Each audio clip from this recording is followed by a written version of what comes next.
Hello friends. अभी मैं burger King के आईपीओ का एनालिसिस करूंगा। जैसे मैंने आपको प्रॉमिस किया था कि इसका मैं एक बर्गर किंग के आईपीओ के ऊपर एक वीडियो डालूंगा, तो मैं डिटेल में एनालिसिस करने वाला हूं। तो आपके साथ प्रेजेंटेशन शेयर करता हूं। वन सेक, स्टार्ट करता हूं इसको। यस। तो बर्गर किंग ये एक क्यूएसआर रेस्टोरेंट चेन है। क्यूएसआर मतलब कि क्विक सर्विस रेस्टोरेंट चेन। और इसके कॉम्पिटिटर्स है मैकडी है, जिसका लिस्टेड नाम है वेस्ट लाइफ, और जुबिलियंट फूड वर्क्स है जो कि डोमिनोज का लिस्टेड पीयर है, लिस्टेड नाम है स्टॉक मार्केट में।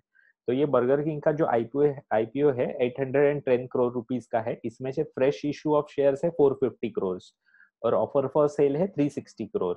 अभी दोनों में फर्क क्या होता है? फ्रेश इशू ऑफ शेयर्स मतलब फ्रेश इशू किए जाते हैं शेयर्स, और उसका जो वहां से जो फंड्स आते हैं वो कंपनी के ग्रोथ के लिए, या फिर डेट रिपेमेंट के लिए, या फिर डेली जो नीड्स होते हैं उसके लिए, मतलब बिजनेस पर्पस के लिए यूज होते हैं। और जब भी ऑफर फॉर सेल होता है, ऑफर फॉर सेल मतलब जो एग्जिस्टिंग प्रमोटर है वो अपना स्टेक बेच के निकल जाता है, मतलब पैसा लेके निकल जाता है ऐसे। तो फ्रेश इशू जब भी होता है तो वो कंपनी के लिए बेनिफिशियल होता है, फ्यूचर ग्रोथ के लिए, न्यू इन्वेस्टर्स के लिए। ऑफर फॉर सेल कौन से टाइप का ऑफर फॉर सेल है देखना जरूरी होता है, तो उसके बारे में मैं आगे बताऊंगा। फ्रेश इशू 450 करोड़ का है, ऑफर फॉर सेल 360 करोड़ का है। इसका एक प्रमोटर है QSR Asia PT limited, Everstone group से ओनरशिप है, वो अपना एक स्टेक बेच रहा है, और अभी आईपीओ के बाद उनका स्टेक हो जाएगा 52.9%। तो आईपीओ के रीजंस क्या होते हैं, जैसे कि मैंने आपको बताया, to generate capital for the growth. और जो पहले वाले स्लाइड में देखते हैं कि ये जो फ्रेश इशू से जो पैसा आता है कंपनी के अंदर वो ग्रोथ के लिए यूज किया जाता है। उसके बाद जो फ्रेश इशू से जो पैसा आता है वो यूज किया जाता है डेट रीपेमेंट के लिए, या फिर जो डेली बिजनेस फंक्शनिंग के लिए जो पैसा लगता है उसके लिए यूज किया जाता है। लेकिन जो एग्जिस्टिंग इन्वेस्टर्स होते हैं, प्रमोटर्स होते हैं कंपनी में, उनको अगर निकल के जाना है बाहर, मतलब बेच के जाना है, तो उनको लिक्विडिटी क्रिएट करने के लिए भी आईपीओ लाया जाता है, और उसको ऑफर फॉर सेल बोलते हैं। ऑफर फॉर सेल ये एग्जिस्टिंग इन्वेस्टर्स के लिए अच्छा होता है। न्यू इन्वेस्टर के लिए देखना पड़ेगा कि क्या टाइप का ये ऑफर फॉर सेल है। अभी देखते हैं फ्रेश इशू ऑफ सेल से क्या होता है इम्पैक्ट कंपनी के ऊपर। तो ईपीएस मतलब अर्निंग पर शेयर घट जाता है, डाइल्यूट हो जाता है उसका। और ये निगेटिव होता है एग्जिस्टिंग इन्वेस्टर्स के लिए, क्योंकि अर्निंग पर शेयर गिर जाता है उनका। मतलब अभी मान लीजिए मेरे पास 100 शेयर्स है, मैं एग्जिस्टिंग प्रमोटर हूँ, और 100 शेयर के पीछे समझ लीजिए कंपनी का अर्निंग्स पर शेयर 220 रुपीज है। इसका मतलब टोटल अर्निंग्स है 2000 रुपीज।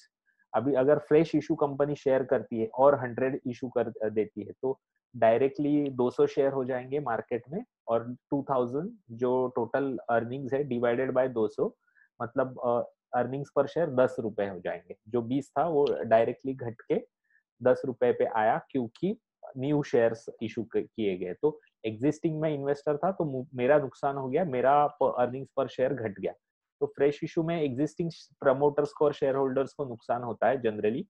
और न्यू इन्वेस्टर्स के लिए बहुत अच्छा है, क्योंकि लिक्विड अच्छे कंपनी में आप परचेज कर सकते हो, स्टेक खरीद सकते हो। ऑफर फॉर सेल जैसे मैंने बताया, प्रमोटर जब भी अपना खुद का स्टेक बेच के निकल जाता है, sometimes good for a promoter, sometimes bad for the new investor, ऐसे हो सकता है। इसके ऊपर मैं अलग डिटेल वीडियो डालूंगा, क्योंकि बहुत सारे इसके रूल्स रेगुलेशंस है, वो बताने पड़ेंगे। तो आज का टॉपिक वो नहीं है, आज का टॉपिक है बर्गर किंग का आईपीओ। तो ये जो आईपीओ है इसका ऑब्जेक्टिव क्या है? तो repayment of existing debt. Burger King के ऊपर बहुत ज्यादा डेट है। 2015 में ये कंपनी इंडिया में आई है, सबसे लास्ट आई है। मतलब डोमिनोज, मैकडी, उसके बाद केएफसी, और अभी बर्गर किंग 2015 में बहुत लेट आई है ये। इनका टारगेट है बाय 2026 31 दिसंबर 700 आउटलेट्स करना है इंडिया में। करंटली इनके 256 आउटलेट्स है 57 सिटीज में इंडिया के। और एक इंफॉर्मेशन जानना जरूरी है एक हफ्ते पहले उन्होंने 92 करोड़ रुपीस अमानसा इन्वेस्टमेंट लिमिटेड, ये इंस्टीट्यूशनल इन्वेस्टर है रेनाउंड, उनको 58.50 रुपीस पर शेयर के हिसाब से 92 करोड़ वर्थ के शेयर्स अलॉट कर दिए गए हैं। अभी इसका इम्पैक्ट कैसे होता है, जैसे कि लास्ट ग्लैंड फार्मा के वीडियो में भी मैंने आपको बताया था, जितना ये शेयर स्ट्रॉन्ग हैंड्स में जाएंगे, अभी ये क्वालिफाइड इंस्टीट्यूशंस होते हैं, वो जल्दी ऐसे लिस्टिंग गेन्स के लिए या ऐसे बेचते नहीं है, और जब भी प्री आईपीओ अलॉटमेंट होता है तो 90 डेज तक ये बेच नहीं सकते हैं। तो इसके वजह से क्या हो जाता है, फ्री मार्केट में से नंबर ऑफ शेयर घट जाते हैं, मतलब फ्री फ्लोट कम होता है वो शेयर कंपनी का। फ्री फ्लोट जितना कम होगा उतना स्टॉक प्राइस बढ़ने के चांसेस ज्यादा होते हैं। तो ये एक मटेरियल इंफॉर्मेशन है। इसका प्राइस बैंड है 59 टू 60 के बीच में। तो ऑलमोस्ट ₹1.5 का डिस्काउंट से इनको अलॉट किया गया है अमानसा इन्वेस्टमेंट, ये क्वालिफाइड इंस्टीट्यूशनल इन्वेस्टर को।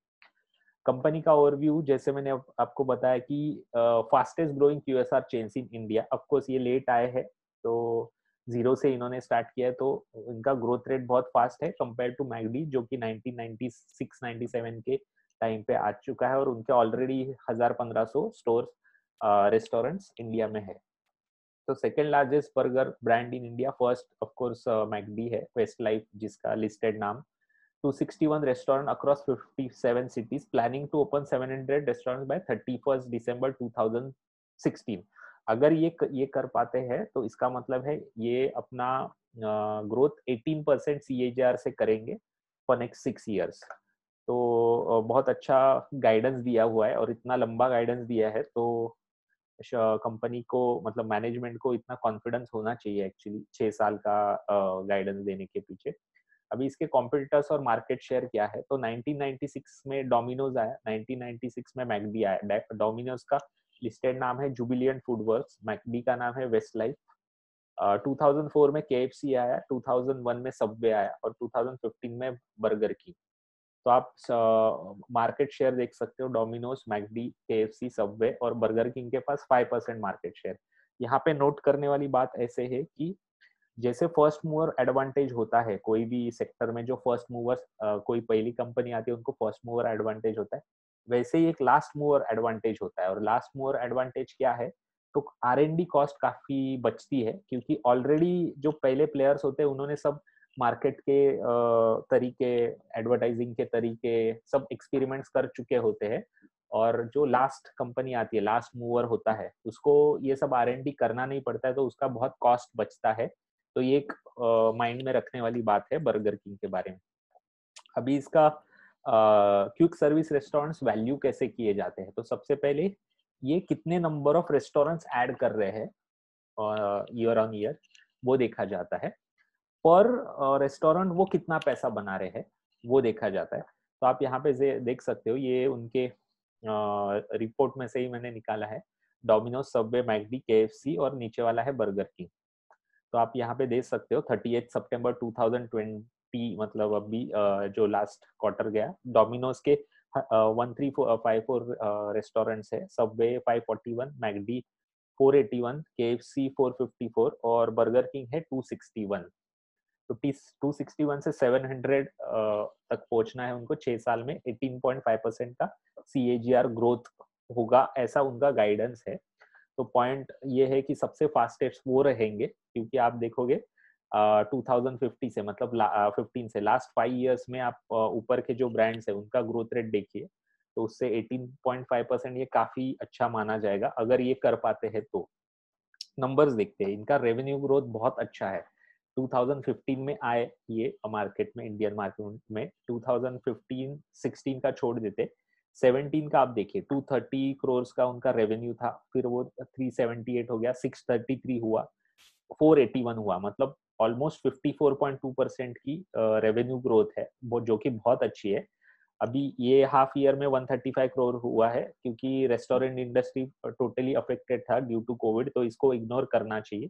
लेकिन उसके पहले के 4 साल में काफी ज्यादा अच्छी रेवेन्यू ग्रोथ है।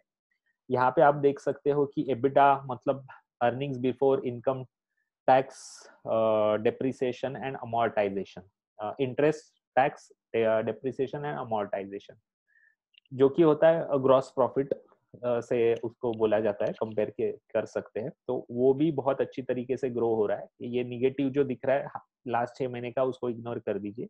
और एबिडा मार्जिन भी काफ़ी अच्छे उनके ग्रो हो रहे थे। पहले नेगेटिव थे, फिर वो पॉजिटिव आके अच्छा ग्रोथ आ रहा था कि ये पैंडेमिक का सिचुएशन आया जिसकी वजह से रेस्टोरेंट इंडस्ट्री हर्ट हुआ है।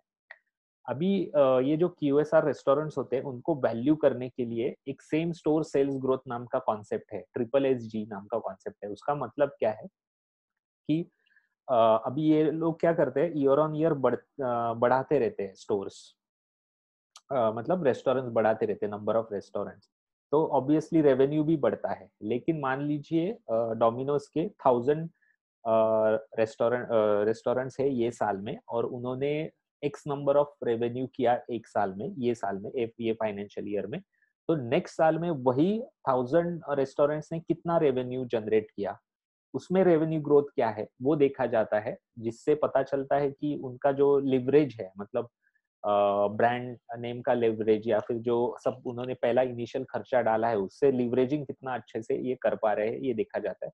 तो आप देख सकते हो FY18 में डोमिनोज का ट्रिपल एस जी था 13.90, वेस्ट लाइफ मैगडी का था 15.50, बर्गर किंग का था 12.23। FY19 में आप देख सकते हो सब्सटैंशियली इनका ग्रोथ पर मतलब जो उनके एग्जिस्टिंग रेस्टोरेंट्स थे उससे काफी अच्छा ग्रोथ आया था उनको। अभी FY20 में ये निगेटिव शायद दिसंबर से कोरोना का इफेक्ट आना चालू हो गया था, उसके वजह से हो सकता है। इसका रीजन देखना पड़ेगा, मैंने देखा नहीं अब तक। करंट आउटलेट ये मैंने आपको पहले ही बता चुका हूँ।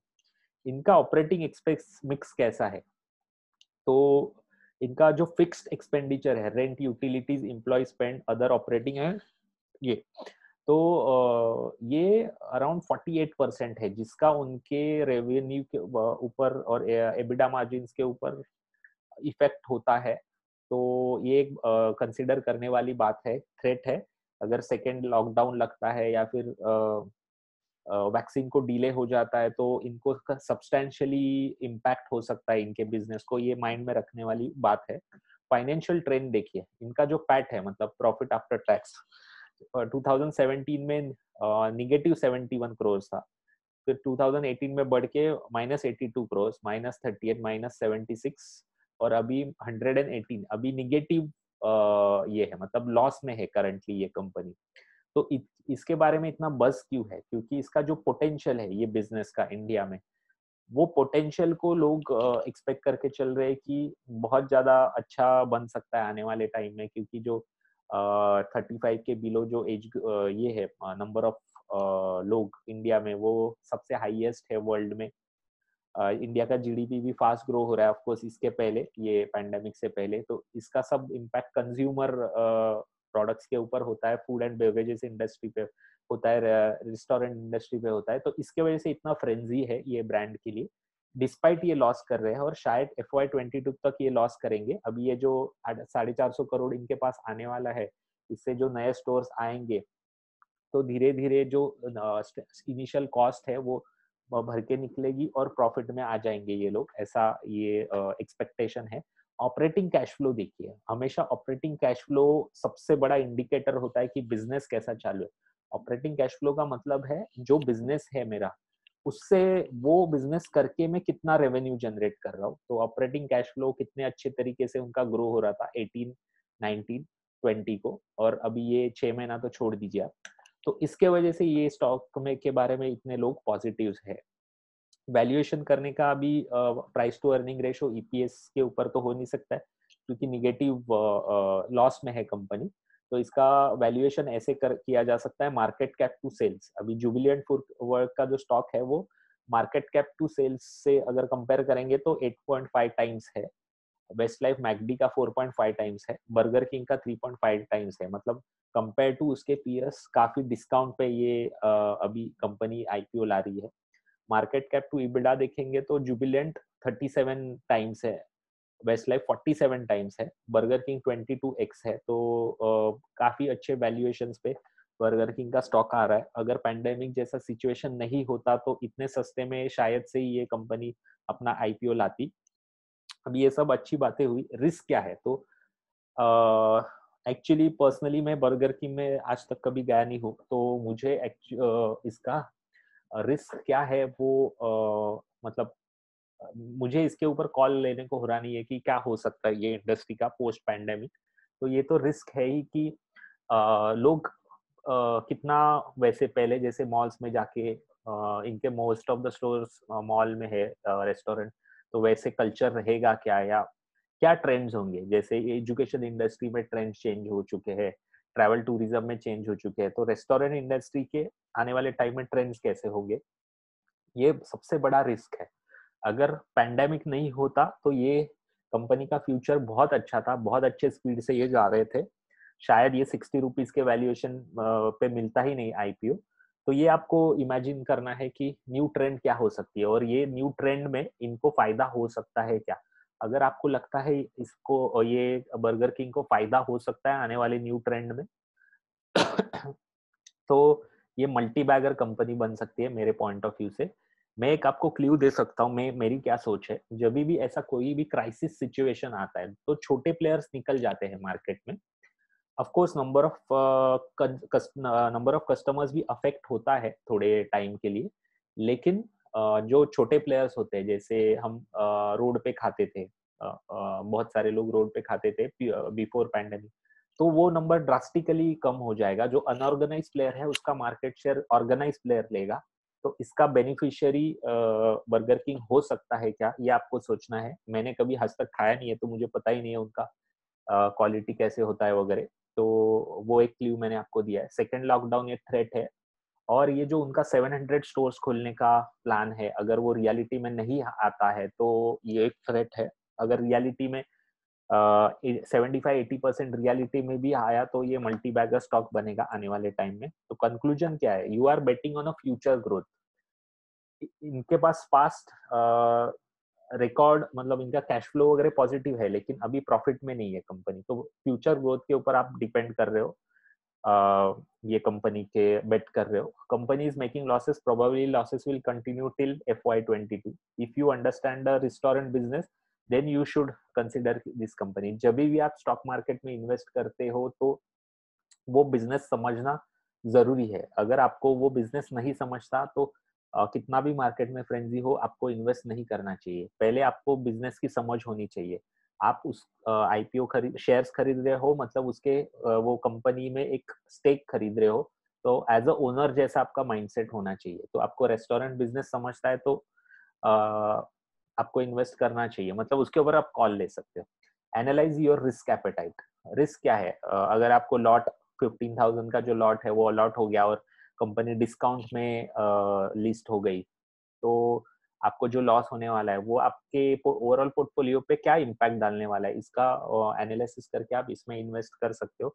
Consult your financial advisor, take your decision by your conscience. आपका खुद का डिसीजन होना चाहिए कभी भी स्टॉक मार्केट में इन्वेस्ट करना। किसी का सुन के अगर आप स्टॉक मार्केट में इन्वेस्ट कर रहे हो तो आपका इस एक्सपीरियंस इसमें निगेटिव ही होने वाला है, क्योंकि वैल्यू ये शब्द का जो ये है, मतलब इम्पोर्टेंस है, वो हर एक के लिए अलग अलग है।